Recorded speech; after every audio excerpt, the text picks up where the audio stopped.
మంగళగౌరీ వ్రతం. మంగళగౌరీ వ్రతం శ్రావణ మాసంలో వచ్చే ప్రతి మంగళవారం పార్వతీదేవికి చేసే పవిత్రమైన వ్రతం. ముఖ్యంగా వివాహిత స్త్రీలు భర్త దీర్ఘాయుష్షు, కుటుంబ సౌభాగ్యం కోసం, అవివాహితులు మంచి వరుడు కోసం ఈ వ్రతాన్ని ఆచరిస్తారు. కొన్ని తెలుగు సంప్రదాయాల్లో వివాహమైన తర్వాత మొదటి 5 సంవత్సరాలు ఈ వ్రతాన్ని ప్రత్యేకంగా చేస్తారు. మంగళగౌరీ వ్రత పూజా విధానం. ఉదయం స్నానం చేసి శుభ్రమైన వస్త్రాలు ధరించాలి. పూజా స్థలాన్ని శుభ్రపరిచి ముగ్గు వేయాలి. ముందుగా పసుపు గణపతిని చేసి గణపతి పూజ చేయాలి. మంగళగౌరి అమ్మవారి విగ్రహం లేదా చిత్రపటాన్ని పీఠంపై ప్రతిష్ఠించాలి. పసుపు, కుంకుమ, గంధం, పుష్పాలు సమర్పించాలి. సంకల్పం చెప్పి షోడశోపచార పూజ చేయాలి. అష్టోత్తర శతనామావళి, వ్రతకథ చదవాలి లేదా వినాలి. నైవేద్యంగా పులిహోర, చక్కెర పొంగలి, పండ్లు లేదా ఇంటి సంప్రదాయం ప్రకారం వంటకాలు సమర్పించాలి. మంగళహారతి ఇచ్చి ప్రసాదాన్ని పంచుకోవాలి.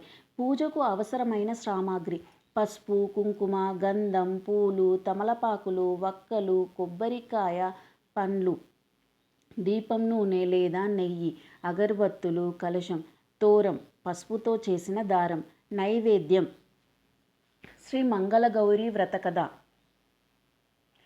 పూర్వం ధర్మపాలుడు అనే ధనవంతుడు తన భార్యతో కలిసి సుఖ సంతోషాలతో జీవించేవాడు. అయితే వారికి సంతానం లేకపోవడంతో ఎంతో దుఃఖించేవారు.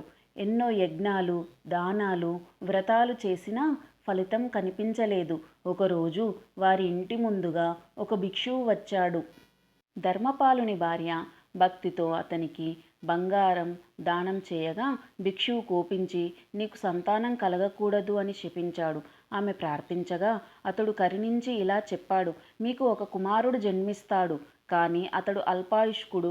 16వ ఏట సర్పదంశంతో మరణించే యోగం ఉంది. అయితే మంగళగౌరీ వ్రతాన్ని ఆచరించిన సతీమణిని అతడు వివాహం చేసుకుంటే ఆ వ్రతి మహిమ వల్ల అతని ప్రాణం కాపాడబడుతుంది. కాలక్రమేణా వారికి కుమారుడు జన్మించాడు. అతడు పెద్దయ్యాక మంగళగౌరీ వ్రతాన్ని భక్తితో ఆచరించే ఒక సద్గుణవతిని వివాహం చేసుకున్నాడు.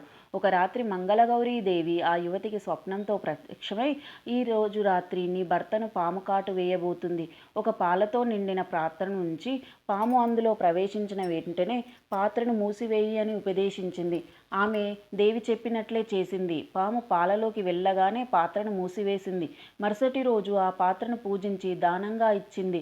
భర్త ప్రాణాపాయం తొలగిపోయింది. ఆ తరువాత భర్త దీర్ఘాయుష్షుతో ఆరోగ్యంతో జీవించాడు.